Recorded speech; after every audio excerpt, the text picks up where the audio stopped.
Biarlah hidupku bagimu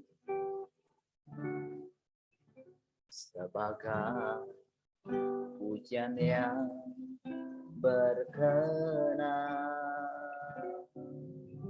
dalam perbuatanku dan perkataanku. Ku sembah Kau Tuhan selalu. Aku kan bernyanyi setiap hari, bersyukur buat nafas yang Kau beri. Dari pagi hari hingga datang malam, ku sembah Kau Tuhan selamanya. Seumur hidupku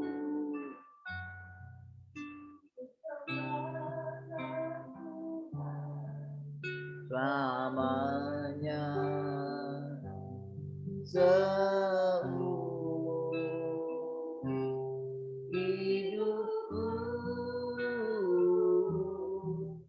ku sembah Kau Tuhan selamanya.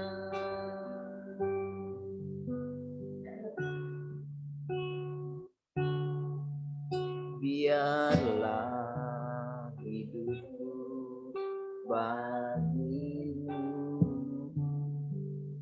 sebagai pujian yang berkenan dalam perbuatanku dan perkataanku. Ku sembah Kau Tuhan selalu. Aku kan bernyanyi setiap hari, bersyukur buat nafas yang Kau beri. Dari pagi hari hingga datang malam, ku sembah Kau Tuhan selamanya. Seumur hidupku ku sembah Kau Tuhan selamanya. Seumur hidupku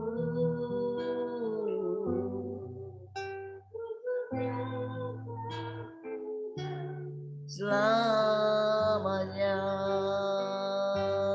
Seumur hidupku ku sembah Kau Tuhan selamanya. Seumur hidupku ku sembah Kau Tuhan selamanya. Ku sembah Kau Tuhan selamanya. Ku sembah Kau Tuhan selamanya.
Tuhan.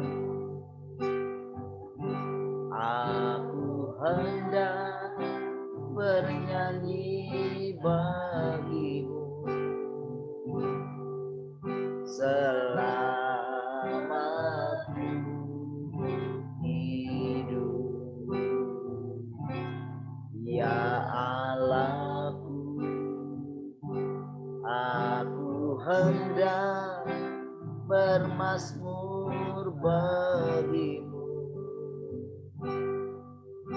selagi ku ada.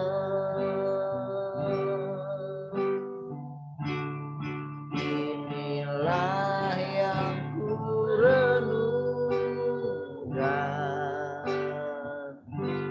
setiap waktu.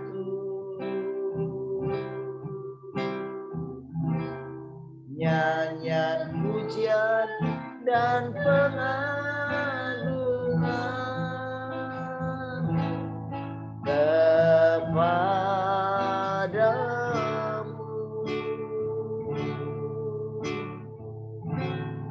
Biarlah manis kau dengar, manis kau dengar, Tuhan, dan hatiku bersuka karenamu.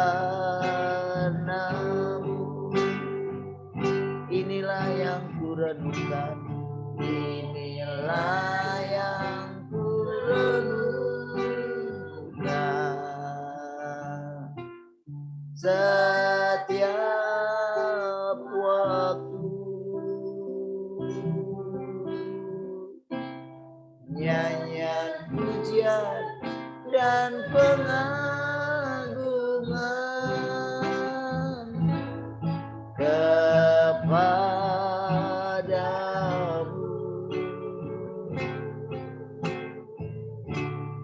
Biarlah manis kau dengar, Tuhan, manis kau dengar, Tuhan, dan hatiku bersuka karenamu, dan hatimu bersuka, dan hatimu bersuka karenamu, dan hatimu bersuka, dan hatimu bersuka.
Sebab itu ku memujimu, Engkau Allahku, mulutku kan selalu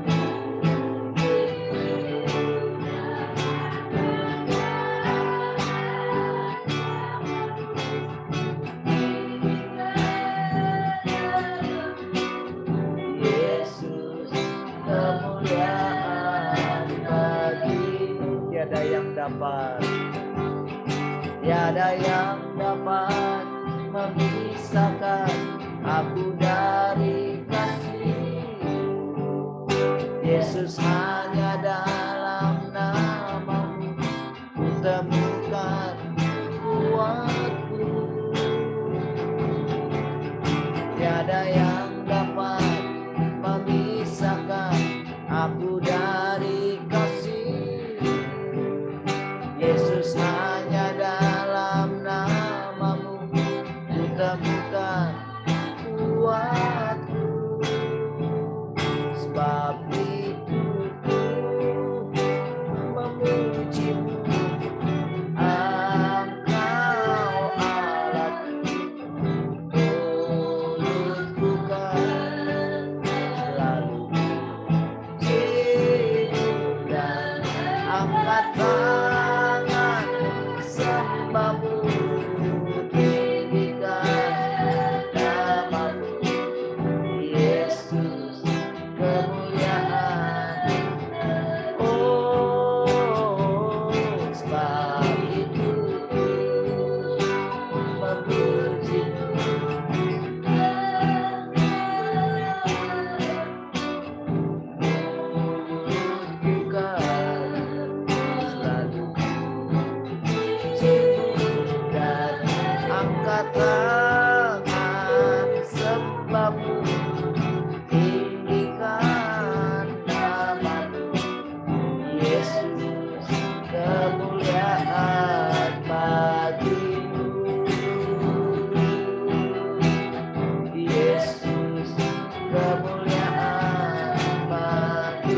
besar dan kudus nama-Mu Bapa.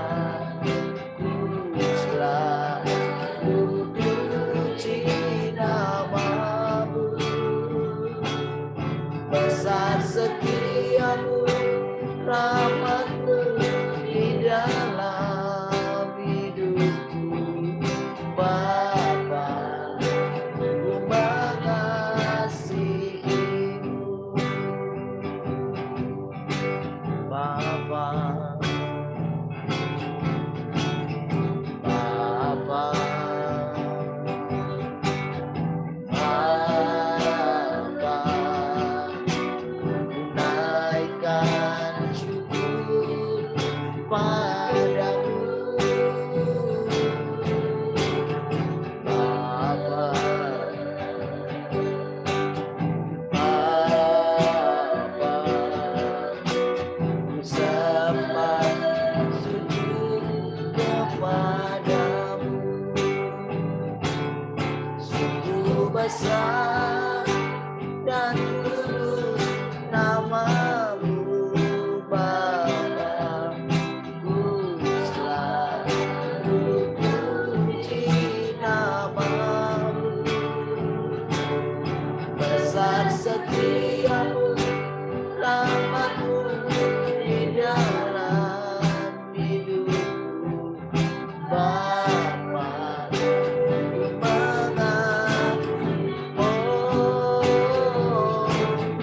Sungguh besar dan kudus nama-Mu Bapa. Kuduslah, ku puji nama-Mu.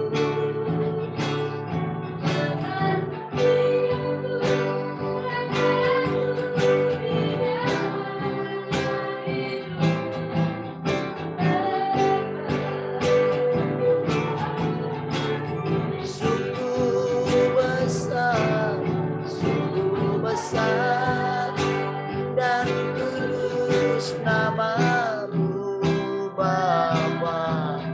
Kuduslah, ku puji nama-Mu. Besar setiamu, rahmat-Mu di dalam hidupku Bapa.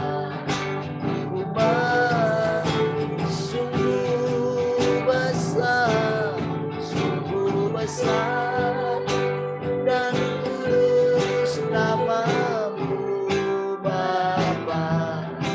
Kuduslah, ku puji nama-Mu. Besar setiamu, rahmat-Mu di dalam hidupku Bapa. Ku mengasihi-Mu Bapa. Ku mengasihi-Mu Bapa. Ku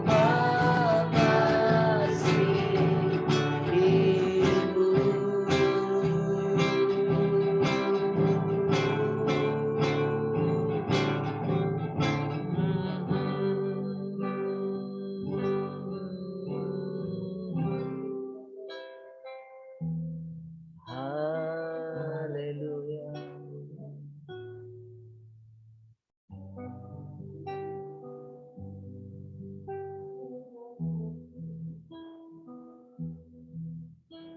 Terima kasih Tuhan.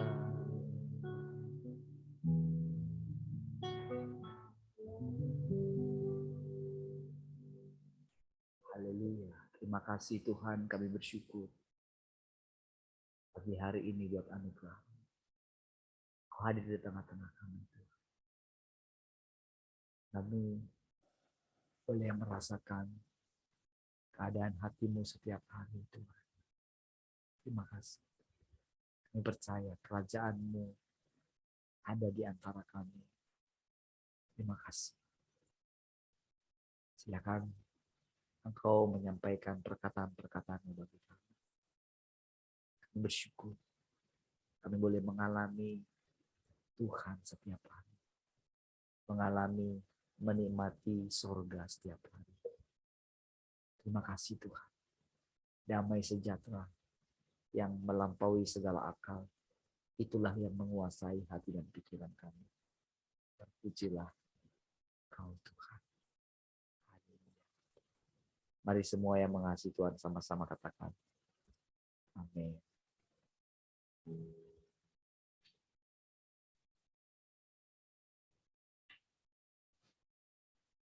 Baik, shalom semua.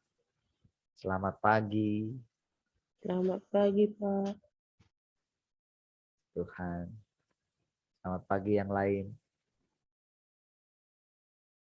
Shalom semua. Shalom, selamat pagi. Shalom, selamat pagi. Shalom yang lain. Selamat pagi, Bang.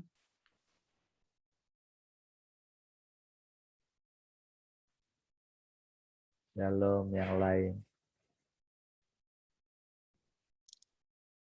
Selamat pagi. Ada 3 orang lagi.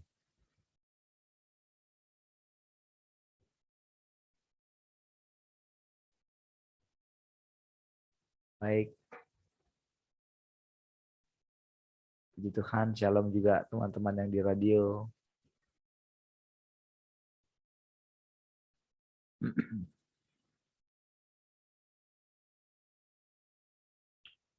Baik.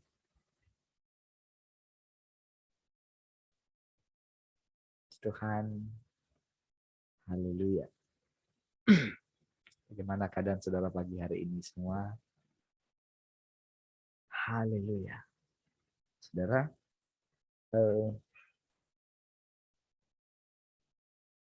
setiap hari saudara, kalau saudara peka ya, peka itu maksudnya begini, memperhatikan apa-apa saja yang kita alami gitu. Kunci kita itu bisa peka adalah kita memperhatikan ketika kita mendengarkan sesuatu gitu. Perkataan itu dan memperhatikannya. Saudara, tahukah saudara, pada mulanya adalah firman. Kata-kata katanya kan. Jadi segala sesuatu ini ada karena kata-kata. Makanya Tuhan katakan setiap perkataan sekecil apapun nanti akan kamu pertanggungjawabkan. Akan pertanggungjawabkan kata-kata. Saudara, kalau saudara perhatikan kemarin baik-baik. Ketika saya mengatakan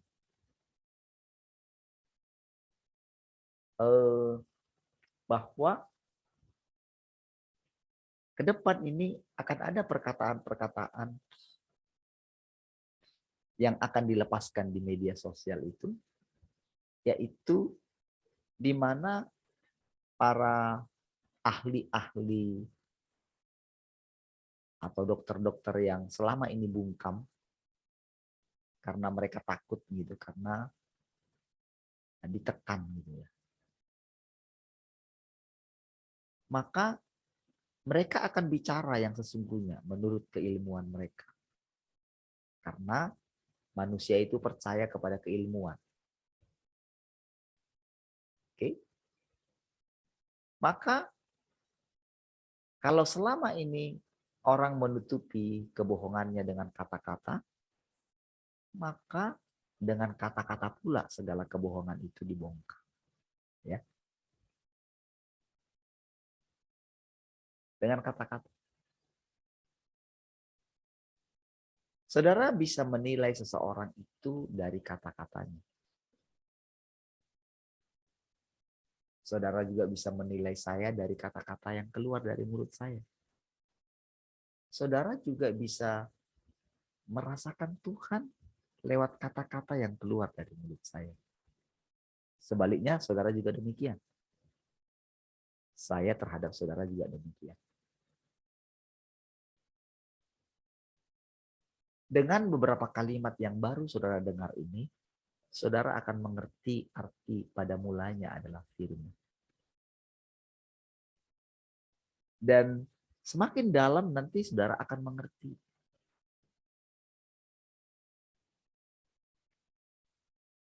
Setiap kali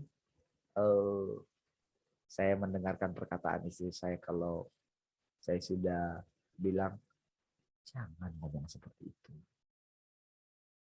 Nggak bisa, jangan. Berkali-kali saya bisa. Misalnya anak-anak bandel gitu. Terus memang tidak bisa kita pungkiri kita marah. Tetapi kan semua manusia kan, yang namanya manusia harus melewati yang namanya karena memang natur asli manusia karena sudah rusak adalah pemberontak. Iya. Kita kan karena kita nggak ceritakan dulu semua gimana kejengkelan kita dulu. Dulu kan karena memang lingkungan kita boleh dikatakan lingkungan yang baik gitu ya. Dan mungkin natur kita itu dulunya adalah taat kepada orang tua. Tidak pernah melawan, tidak berani melawan perkataan orang tua. Sehingga kita coba paksakan itu kepada anak-anak kita. Sementara saudara, dari pihak Tuhan saudara, dia itu sedang menaklukkan semua pemberontakan dari yang sudah mati, yang masih hidup, dan yang akan hidup. Maksudnya yang akan lahir. Jadi selama masih ada manusia yang lahir itu, berarti kita akan melihat penaklukan Tuhan di sana. Bagaimana mereka ditaklukkan, saudara? Ditaklukkan itu artinya dikembalikan kepada rancangan yang semula.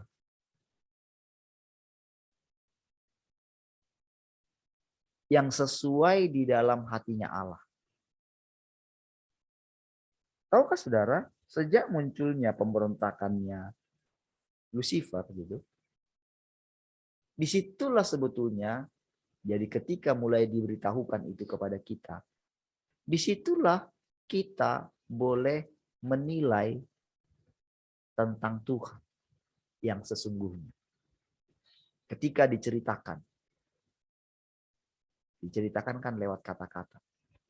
Lalu semua ciptaan akan menilai. Yang kita dengar itu kata-kata atau kisah.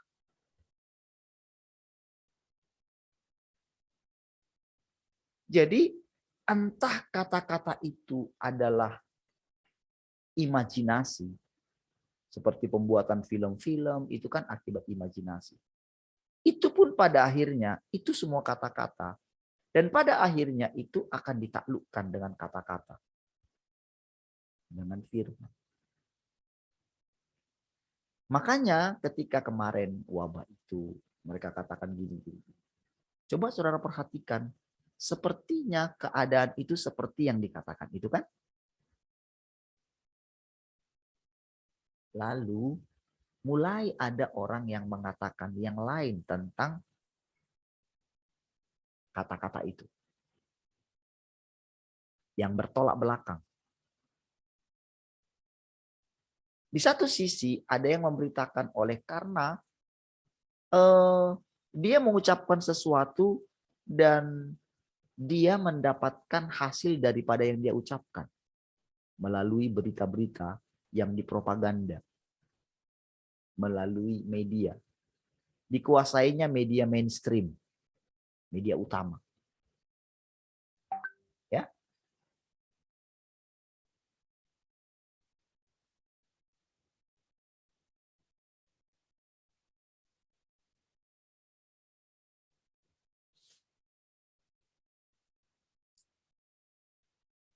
Nah, media utama ini atau media mainstream ini memblow up beritanya. Termasuk berita korbannya,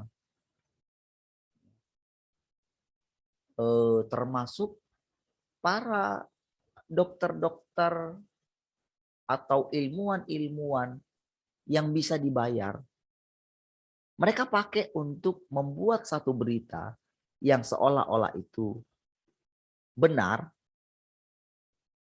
dan kebenarannya itu tidak akurat gitu. Lalu mereka dipakai untuk, karena saking banyaknya saksi-saksi yang tidak valid ini gitu. Saksi-saksi atau dokter-dokter muda yang dia punya ambisi, dia apa namanya ya? Dia sedang mencari mencari popularitas. Maka dipakai untuk mengucapkan kata-kata dengan mimik keyakinan. Sehingga seorang yang sangat ahli gitu, sangat benar-benar punya disiplin ilmu, itu jadinya tidak berani menyuarakan. Dia bungkam. Karena memang ada unsur di dalam diri manusia itu, ya udahlah, yang penting saya selamat. Dan kita melihat pos-pos yang harus diisi oleh orang-orang yang berkompeten di sana diganti oleh orang-orang yang tidak berkompeten di sana. Itulah yang membuat terjadinya sehingga keadaan ini dikuasai oleh apa yang sedang diucapkan. Oke? Nah, lalu saudara, mulailah Tuhan mengucapkan sesuatu dari tempatnya. Tahukah saudara? Ketika Tuhan berfirman,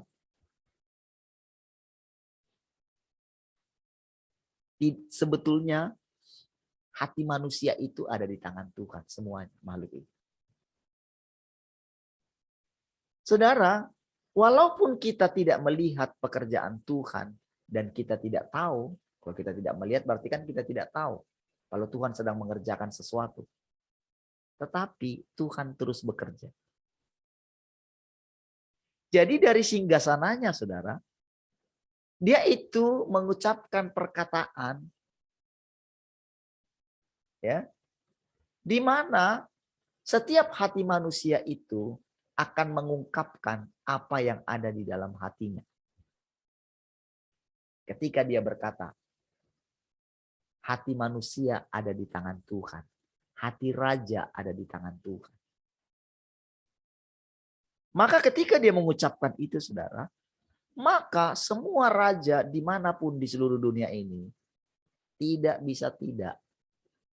Itu semuanya tunduk kepada firman-Nya. Jadi kalau saudara lihat berbeda satu, dulu dia seperti ini, kok kali ini dia ngotot, kok berbeda sekali ya. Tahukah saudara, semua ada dalam kendalinya Tuhan.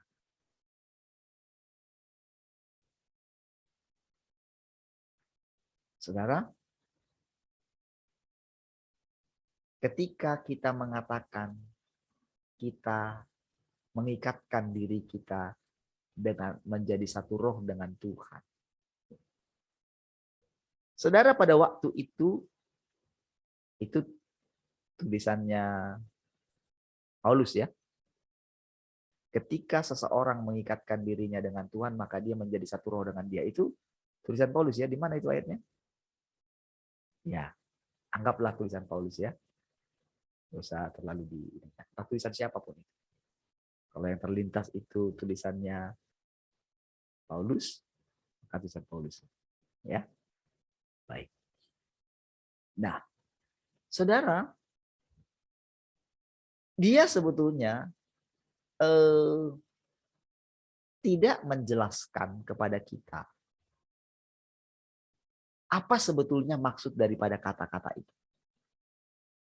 Tidak dijelaskan kan di dalam Alkitab kan, detailingnya bagaimana.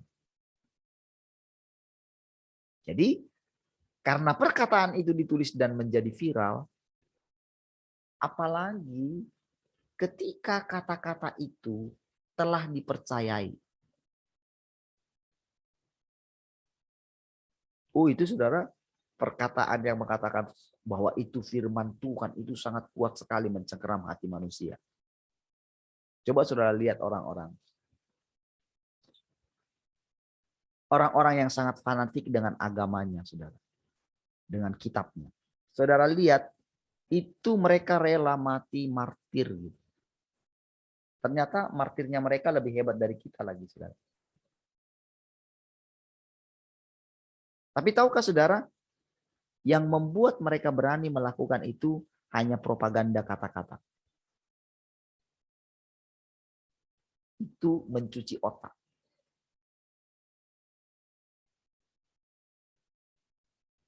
Makanya saudara, ketika manusia melihat pemberontakan manusia ini, ketika para orang-orang kaya yang ingin secure dengan istananya, ketika para koruptor karena dia juga ingin aman dari dosanya, maka orang-orang ini berkumpul. Orang-orang kaya yang yang ingin ambisinya tercapai itu, mereka itu berkumpul. Walaupun tidak berkumpul dalam perkumpulan dunia, secara roh itu orang-orang yang sama dengan mereka di alam roh, di dunia orang mati sekalipun berkumpul dengan mereka.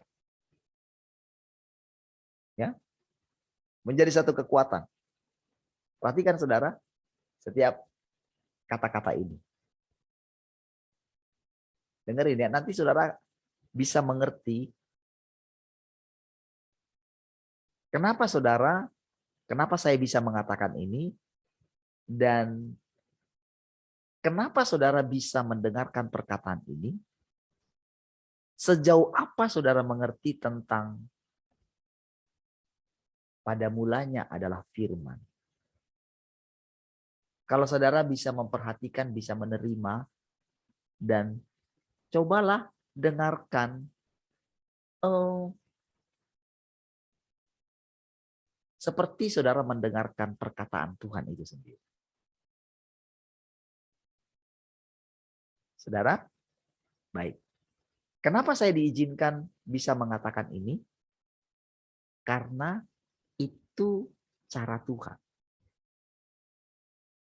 Lalu kenapa saudara tidak bisa mengatakan ini? Karena itu juga cara Tuhan. Oke? Baik. Saya cerita ya.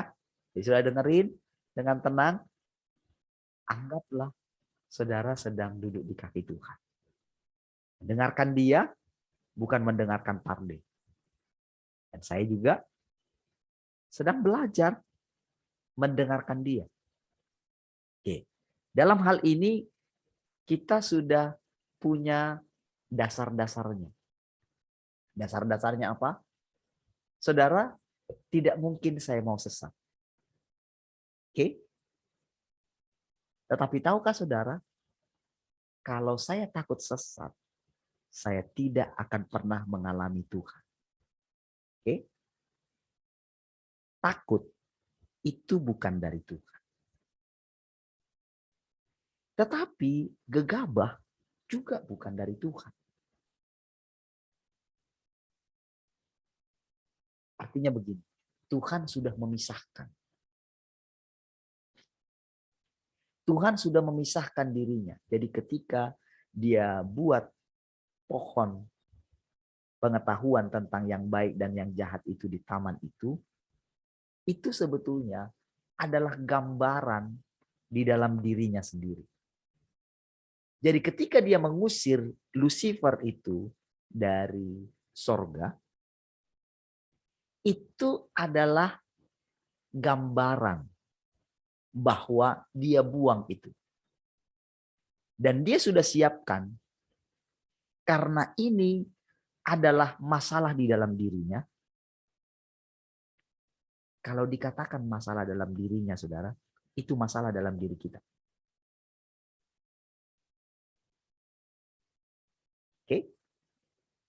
Jadi itu cuma gambaran saja. Jadi saudara nggak perlu lagi terlalu mempermasalahkan masa lalu. Itu cerita. Dan semua cerita ini sedang dihapus. Namun karena banyak orang tidak mengerti apa itu rahasia duduk di kaki Tuhan, makanya dia akan tergoncang terus.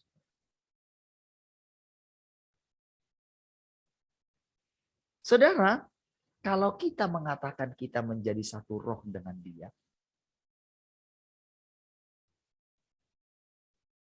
Paulus mengatakan, barang siapa mengikatkan dirinya dengan Tuhan, maka dia menjadi satu roh dengan dia.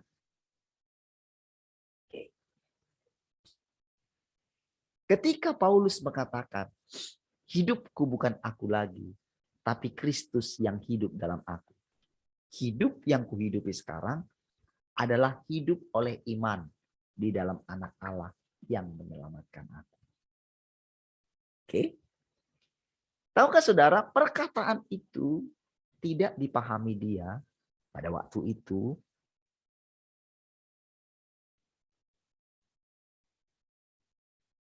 secara pengalaman dalam hidupnya. Karena pada waktu itu dia masih boleh dikatakan surat Galatia itu saudara dibandingkan dengan kitab Filipi. Kan di kitab Filipi itu adalah menjelang kematiannya. Jadi kalau Galatia masih agak mula-mula lah, mungkin setelah 14 tahun atau saya lupa ya. Nanti mungkin bisa diposting lagi nanti apa namanya? Waktu-waktu penulisan itu gitu. Ya. Nah, jadi saudara ketika dia mengucapkan itu, dia tidak mengerti sepenuhnya. Dan tidak ada yang pernah berani menceritakan keadaan itu yang sesungguhnya. Karena apa, saudara? Mereka tidak mengerti atau tidak berani menerima perkataan Tuhan yang baru. Jadi alam pikiran mereka itu masih alam pikiran yang lama. Yang menguasai pikiran mereka adalah perkataan-perkataan yang lama. Dan memang saudara, ya mereka bisa hidup. Tetapi mereka akan terpenjara di sana. Saudara. Ibaratnya saudara, dunia orang mati yang tidak bisa lagi melanjutkan hidup mereka.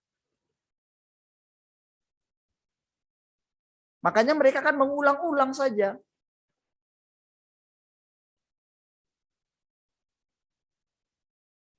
Karena mereka tidak pernah mendengarkan perkataan Tuhan yang membuat mereka hidup. Jadi kalau orang-orang teman-teman kita yang di pelayanan yang lama, mereka terus mengucapkan perkataan bahwa orang-orang mati itu hanya mengulangi perkataan-perkataan atau kehidupan dia yang lama, maka orang-orang yang mereka katakan itu akan menjadi seperti itu. Tidak membawa perubahan.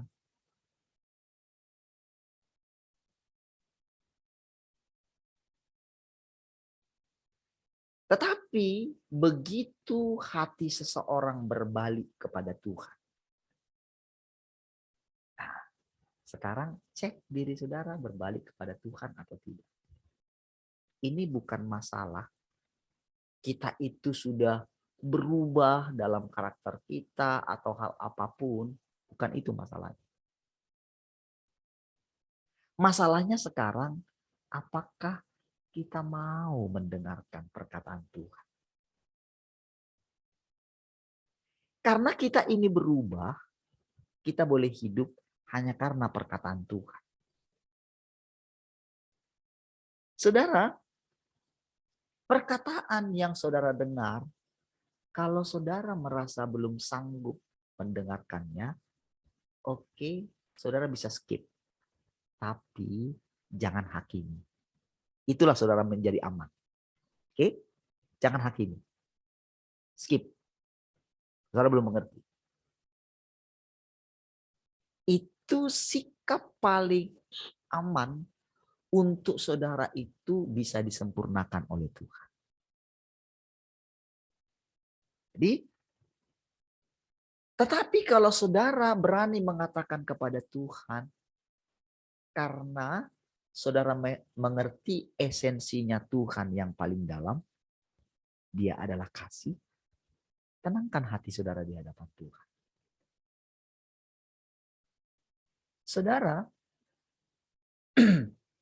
mungkin saudara akan berkata seperti ini.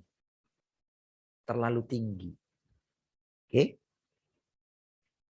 Saudara, kenapa Tuhan harus mengucapkan perkataan yang menurut orang tinggi?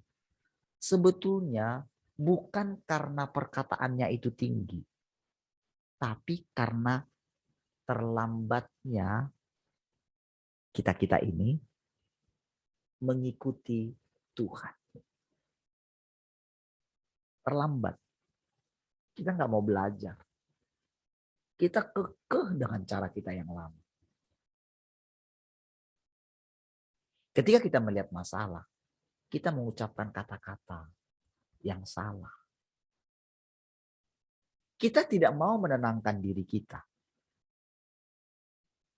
Ketika kita berhadapan dengan anak kita yang bandel.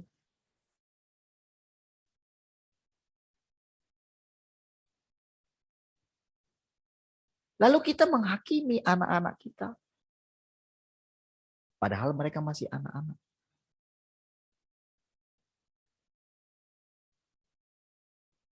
Saudara, tahukah saudara, kita ini semua di tempat ini, kita ini sedang dipersiapkan. Kalau saudara dengarkan perkataan Tuhan setiap hari. Saudara ini akan minimal melalui saudara. Karena kan kehidupan kita, kan kalau kita 1000 tahun saja. Sedangkan dalam 1 tahun ini kita sudah dipisahkan dari beberapa orang. Dari beberapa tahun ini ketika kita keluar dari RTM saja, kita sudah terpisah. Kita mau tetap bertahan dengan mereka seperti pemuritannya Ibu. Nggak bisa, mereka tetap mau di sana. Sementara kita sudah mendengarkan perkataan yang baru. Nggak mungkin kita dibawa ke belakang toh. Jadi saudara, ketika kita tidak lagi bersama dengan mereka, jangan menyangka bahwa kita itu, kadang kita ini saudara ditipu oleh perasaan kita. Kadang kita mesti turun ke sana. Tidak, orang itu yang harus dibawa naik. Jadi kalau mereka nggak mau naik, maka itu masalah mereka. Kalau mereka tidak mau memandang kepada Tuhan, harus terus memandang kepada dunia orang mati. Sibuk di pekerjaan-pekerjaan yang itu terus. Nyaman kan, enak kan? Melihat hal-hal yang dalam roh gitu kan.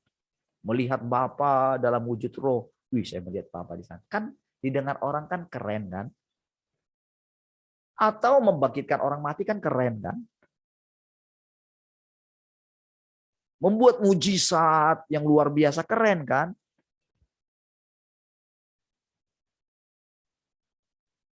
Tetapi mereka sudah ketinggalan jauh sekali. Dan bayangkan mereka menghabiskan waktu mereka terus di situ. Saudara, kemarin saudara, saya ngantar anak saya. Anak saya buat apa ya di pantai kemarin ya. Di pantai Bale-Bale.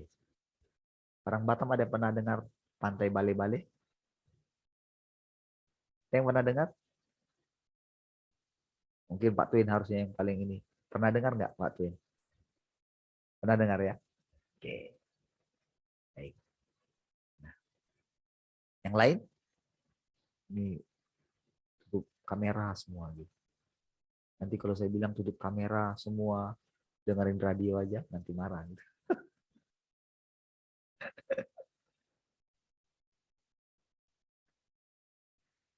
Baik. Kenapa saya selalu bilangin seperti itu, saudara? Bilangin ini gitu ya. Karena begini, saudara.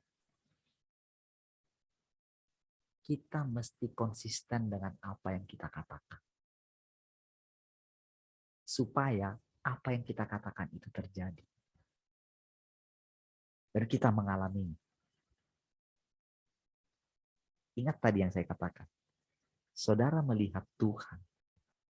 Ketika saudara berani mempercayai setiap perkataan. Bahwa perkataan itu keluar dari mulut Allah. Kalau tidak, saudara akan tersingkir. Tersingkir dalam arti begini, saudara. Saudara nggak bisa terus lanjut mengikut Tuhan.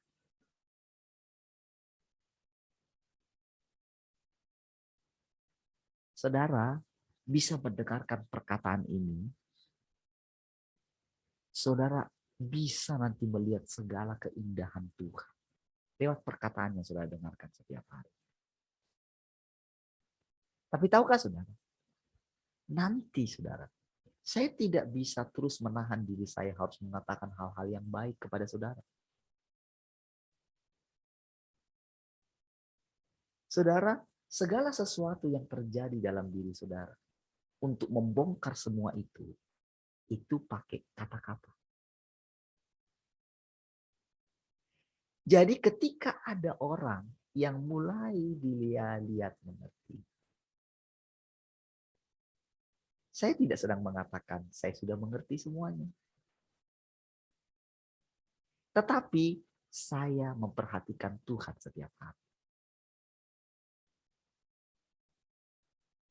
Dan ini menjadi satu rahasia bagi saya mengerti setiap kata-kata yang keluar dari mulut saya. Itu saya mulai mengerti sekarang. Oh. Ketika saya mulai mengakui terus kedaulatan Tuhan dalam hidup saya mulai melihat hatinya Allah itu, perasaan hatinya Allah itu mulai mengerti setiap hari, setiap waktu. Mulai mengerti. Dan ternyata ketika saya mengatakan menjadi satu roh dengan dia. Saya katakan tadi saudara, Paulus itu tidak mengerti sepenuhnya. Oke.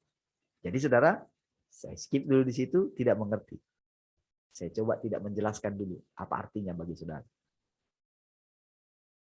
Tapi kalau saudara mulai mengerti siapa dia yang berbicara kepadamu, maka setiap kata-kata yang keluar akan menghidupkan saudara. Kalau saudara punya iman seperti itu. Tetapi kalau saudara belum mengerti perkataan yang saya katakan tadi, sudah skip dulu. Tapi jangan menghakimi. Karena saya dalam hal ini pun tidak berusaha untuk membuktikan bahwa saya lebih baik dari saudara. Tidak. Ya, karena itu menjadi masalah bagi saya. Ketika kemarin, saudara, pertama ketika kemarin penghiburan itu, saudara, diam-diam dalam hati saya begini. Ketika melihat si ibu itu gitu ya. Sungguh-sungguh saya lihat dari, kalau anaknya sudah sebesar itu berarti minimal umurnya ya mungkin lebih tua dari, saya nggak tahu juga sih ya. Siapa tahu mau nikah muda gitu ya. Tapi lihat dari sukacitanya gitu ya, kepolosannya gitu. Ada sesuatu, saudara, yang diajarkan Tuhan dalam hati saya. Saya ingat orang itu mirip, ibu itu mirip dengan istrinya Pak Poksen yang sudah meninggal juga. Jadi setiap kali kami ketemu ya, saya dengan Pak William, dengan Pak Jayadi, dengan Pak Poksen di rumahnya gitu. Jadi ibu itu datang ikut bicara sama kami ketika kami mendoakan Pak Poksen ini. Pak Poksen sudah meninggal ya. Yang itu anaknya yang kita nikahkan dulu ya, Chandra. Ya. Nah, jadi saudara, ketika saya ingat itu, saudara, pada waktu itu, saudara, diam-diam dalam hati saya begini.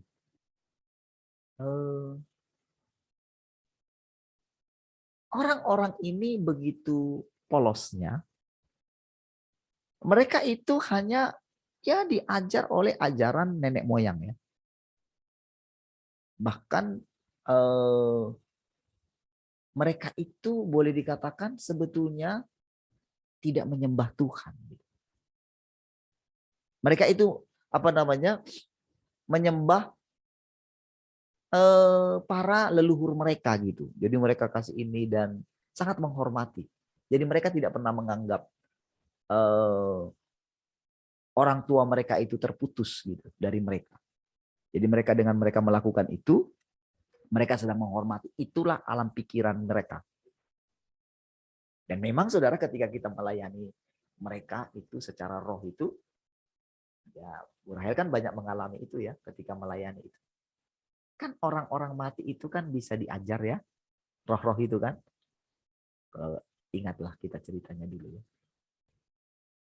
Ketika Bu Rahel bilang, kamu nggak capek yang kong. Lalu dikasih firman Tuhan, lalu dia pulang. Kan terjadi perubahan di daerah itu ya. Nggak ada lagi loh, dia kosong tadi katanya. Berarti kan dari situ saudara kita belajar. Ada kebenaran dari ketulusan hati kita. Kan Bu Rahel kan tulus hatinya ketika melakukan itu.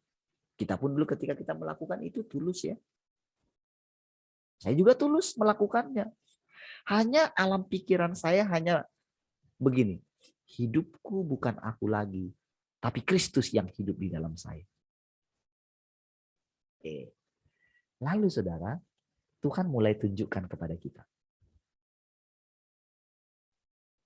Saya coba perhatikan. Kenapa ya Tuhan? Orang-orang yang ngeroh ini, saya katakan ngeroh ini jangan katakan negatif ya. Jangan pikiran negatif ketika saya bilang gitu. Tuhan sedang bawa kita berjalan. Ini perjalanan. Jadi ketika saat itu saudara, kita itu sedang dibawa sebetulnya tanpa sadar. Kita sedang dibawa satu pengalaman bahwa dunia roh itu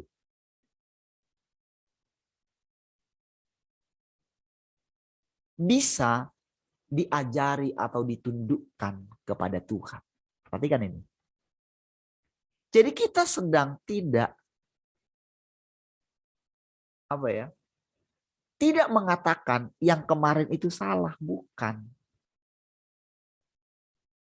Tetapi kita sedang dibawa kepada yang baru. Tetapi orang-orang yang lama itu, karena mereka itu terlalu silau, saudara, dengan mujizat-mujizat yang mereka alami di situ. Dan ternyata orang itu pada akhirnya jadinya apa? roh-roh orang mati yang punya permasalahan yang sama dengan mereka nimbrung dalam hidup mereka. Mereka kelabakan, tak punya hidup lagi. Itulah yang membuat kehancuran rumah tangga, kehancuran ekonomi. Karena apa, saudara? Apalagi karena gurunya sudah dipanggil pulang. Apalagi, saudara, guru kita pun sudah tersandera. Tapi tak ada orang yang berani mengatakan itu, saudara. Tak ada orang yang berani menceritakan di mana kesalahan guru kita. Kalau kita murid, kita kan hanya bisa sebatas guru. Masalahnya adalah kalau guru kita itu gagal, kegagalan-kegagalan dia, kalau orang itu tetap di dalam hatinya masih ada roh gurunya itu, ya mau tidak mau, apapun yang dulu yang pernah dilakukan roh-roh apa yang masih mengikat guru kita, dia akan melakukan juga. Karena itu roh semua ngikutin semua. Maka itulah yang sedang terjadi.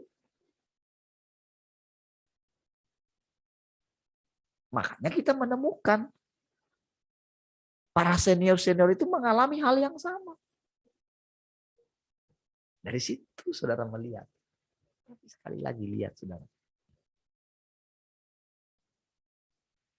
Kalau dengan mengetahui itu, jadi seseorang itu merasa dirinya lebih baik, itu masalah bagi orang yang merasa itu. Dia akan mengalami penghancuran. Tetapi kalau orang ini mau menundukkan diri, memandang Tuhan, maka orang ini akan benar-benar mengalami kemerdekaan. Saudara pun akan mengalami kemerdekaan. Oke?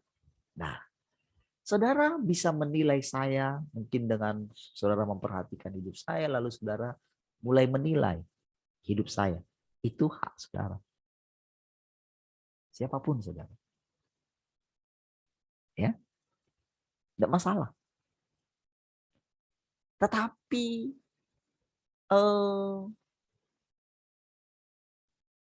ketika saudara mulai, karena saudara melihat itu lalu saudara menjadi syak dan tidak mendengarkan Tuhan, itu masalah saudara. Perjalanan saudara menjadi panjang. Oke? Saudara, ketika saya lihat itu saudara, lalu saya lihat kemarin, saya tanya sama istri, karena istri saya belum pernah lihat istrinya Pak Pok Seng gitu. Mirip loh dengan, jangan-jangan mereka saudara kali ya, karena sama-sama dari Moro gitu.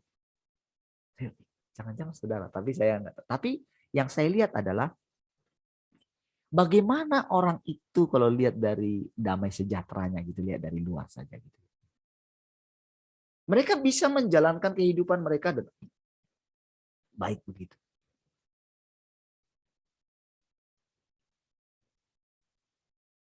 Tahukah saudara, apa yang membuat generasi kita ini kacau? Adalah karena ada unsur ingin, ada beberapa kelompok gitu, ingin mengambil banyak sekali untung untuk dirinya. Itulah yang membuat kekacauan di bangsa kita. Ini ada yang baru-baru yang terjadi lagi di Wadas itu ya. Jadi saudara, ketika saya lihat itu saudara, saya simpan dalam hati saya, apa ini ya Tuhan mau engkau ini kan gitu. Mau engkau ajarkan gitu. Cuman dalam hati saya begini, ada satu pada waktu penghiburan itu saudara, ada satu saya lihat dalam hati saya begini.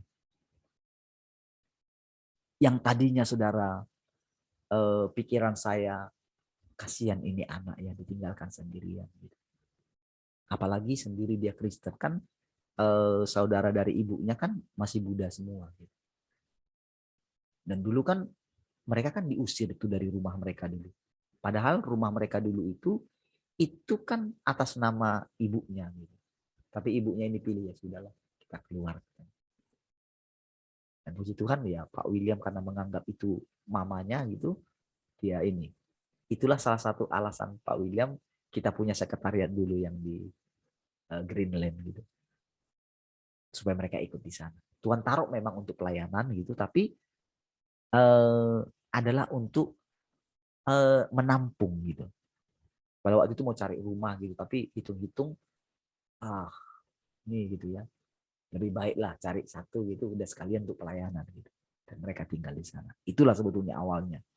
Dan dalam hati saya pun, karena saya melayani mereka, karena memang tujuan saya itu sejak semula itu, memang benar-benar dalam hati saya, bahwa lewat pelayanan itu, semua mendoakan orang, tujuannya adalah supaya orang itu berjumpa dengan Tuhan. Tapi ternyata saudara, saya sudah dianggap ini gitu loh, kayak jadi dukun gitu. Jadi ketika Tuhan ubahkan, ketika Tuhan bilang gitu, saya ya mau enggak mau harus tinggalin. Lalu lihat jalan Tuhan mengeluarkan kita dari RTM itu. Ya, itu cara Tuhan loh. Itu benar-benar saudara pada waktu itu, pada waktu Pak Andreas meninggal itu saya benar-benar masih mau membangun itu. Makanya saya kumpulin mereka. Makanya kayak saya jadi pemimpinnya waktu itu, padahal Bu Rahel gitu. Ayo semua, saya sibuk sekali semua, teleponin semua. Nah, itu jadi saya ingat gitu loh. Kok saya ini banget ya? Nah, pada akhirnya keluar. Teman-teman yang lain keluar. Oke? Nah, jadi saudara, dari keadaan itu saya melihat, tapi pas waktu penghiburan kemarin itu, saya melihat begitu, dalam hati saya begini. Walaupun saudara, kan ceritanya kan dia pindah ke, dia tinggal jadinya di rumah pacarnya itu. Gitu. Pacarnya itu punya adik. Dan ternyata Bu Rahel sudah teleponan gitu. Bu Rahel bilang sama saya, oke, oh lebih baiklah mereka dinikahkan sebelum terjadi. Oke, itu saya pikirkan juga. Karena saudara, dulu saudara saya sempat kecelek saudara dulu waktu saya di gereja besar. Saya lakukan konseling gitu. Konseling pernikahan gitu ya. Jadi ketika saya telepon gitu kan, saya konseling ini orang tenis juga gitu ya. Saya telepon, ini yang mau menikah loh. Ini kan konseling kan mau pernikahan kudus gitu kan. Jadi ketika saya telepon, itu, wah ternyata mereka sudah satu rumah . Kan itu kan menguasai pikiran ya. Tapi ketika ini saudara, pastikan menguasai pikiran kita. Sehingga ya sebelum terjadi hal-hal yang tidak diinginkan, gitu kan, pasti dong. Saya tahu saudara menguasai alam pikiran. Tapi tahukah saudara, cara Tuhan memperbaiki bukan dengan cara kita.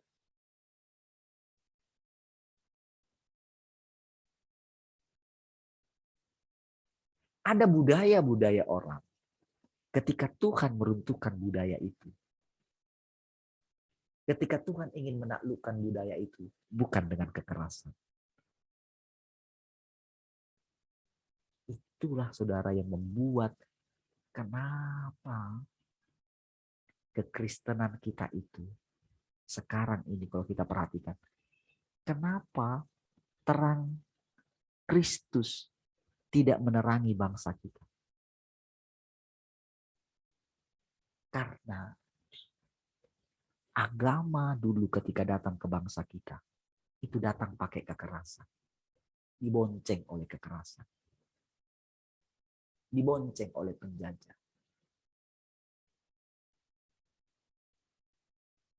Ketika agama Muslim juga datang, mereka juga ditaklukkan. Jadi mereka itu menaklukkan. Pada waktu itu tatanan di bangsa kita, itu sebetulnya sudah ada namanya sopan santun luar biasa. Kebinekaan. Itu saudara bangsa kita ini saudara. Diam-diam saudara. Itu sudah punya budaya. Walaupun belum ada agama.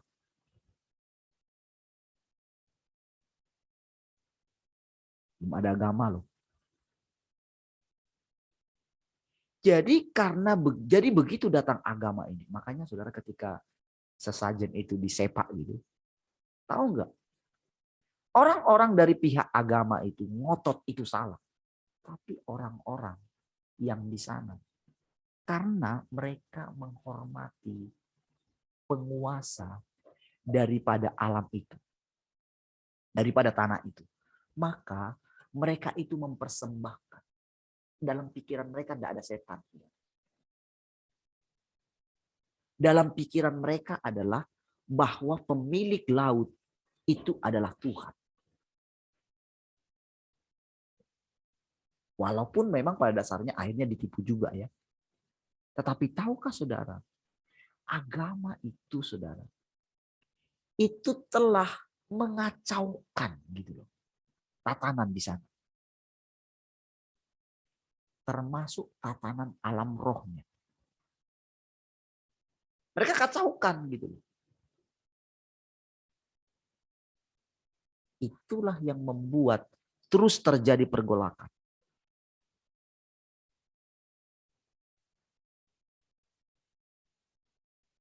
Jadi saudara dengan munculnya sekarang ini kalau saudara perhatikan ini seperti meledak, mau meledak. Tapi tahukah saudara?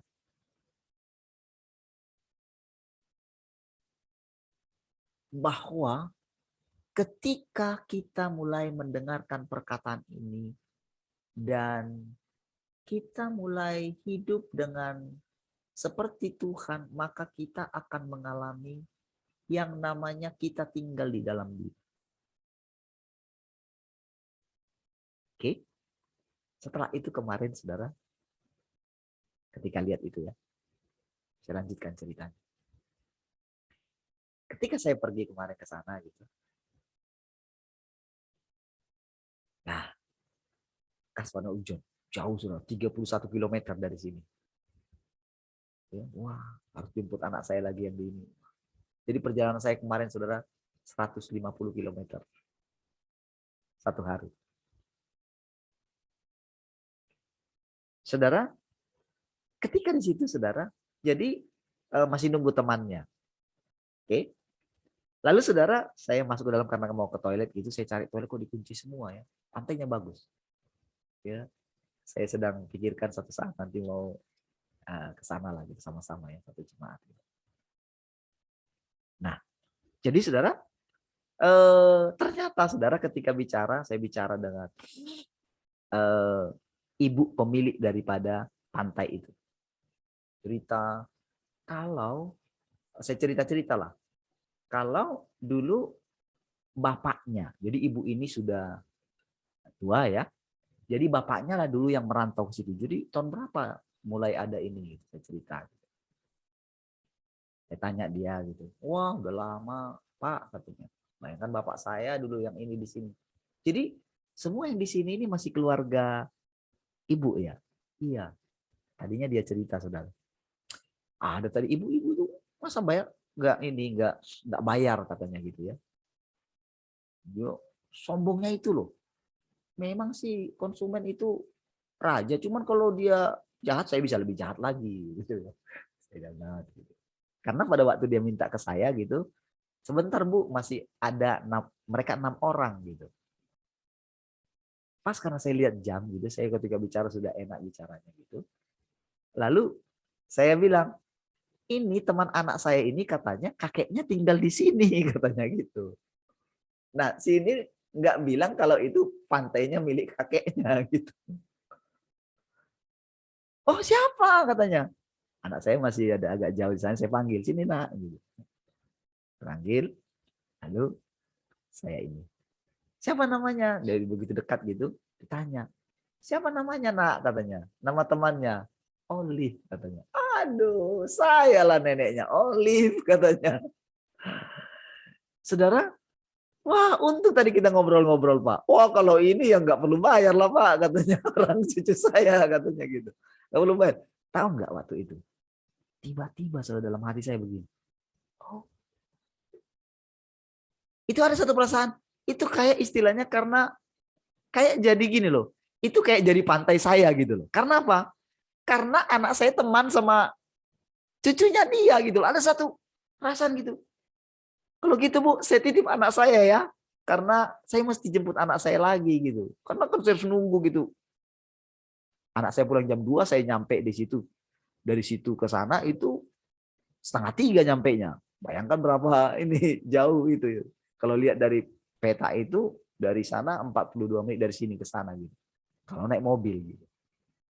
Kalau lambat-lambat bisa 1 jam karena hujan licin.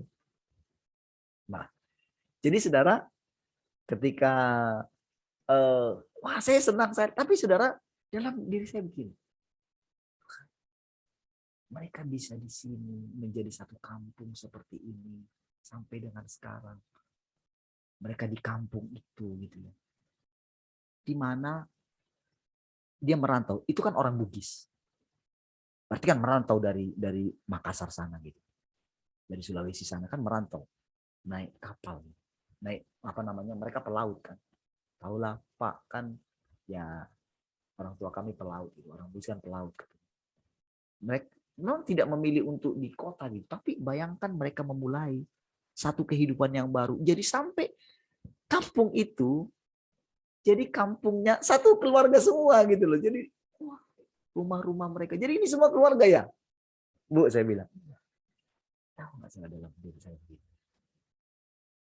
Berarti si bapak yang merantau itu, dia memulai satu komunitas. Berarti kan, jadi anaknya ibu itu pertama kan anak saya sekolah di SMA 3. Wow, iya. Bagus di sekolah, Pak. Oh, itu kan orang yang pintar-pintar di situ. Anak saya dulu sekolah di situ katanya. Cucunya juga sekolah di situ. Ketika saya lihat anak saya ketika datang gitu ya, langsung salam. Kan di situ kan ada sebetulnya kan peraturan gitu kan, harus pakai masker gitu kan, jelas di situ gitu kan. Tapi ini nggak pakai masker, anak saya pakai masker kan. Saya juga nggak pakai masker. Tapi saya lihat langsung anak saya salam, langsung salim gitu kan. Saya lihat, Tuhan. Dalam hati saya begini, saudara. Kalau di dalam diri kita, agama sudah diruntuhkan. Benteng agama sudah diruntuhkan. Berarti semua orang jadi saudara kita. Ketika saya lihat itu, saudara. Ketika saya lihat anak saya gitu ya, tanpa ini langsung dia saling gitu kayak mbahnya lah, kira-kira kayak gitulah. Saya melihat Tuhan, generasi di bawah kami tidak akan dipisahkan oleh apa namanya kepicikan agama ini, menganggap diri lebih benar. Hanya Tuhan yang benar. Saudara, habisan waktu, nanti malam kita lanjutin ya. Lebih ininya lagi, lebih santai saya bicara tentang kemana nanti arah pembicaraan tentang yang saya katakan dari awal itu. Tapi saudara, ini sebagai satu ini saudara, untuk kita mengerti bahwa kita sedang dibawa kembali kepada Tuhan. Ya, baik. Mari kita berdoa, saudara. Terima kasih Tuhan, kami bersyukur pagi hari ini segala sesuatu dari Engkau, oleh Engkau, bagimulah segala kemuliaan. Terpujilah Engkau Tuhan. Mari semua yang mengasihi Tuhan sama-sama katakan amin. Baik, puji Tuhan saudara. Tuhan memberkati semua. Shalom. Sampai ketemu nanti malam.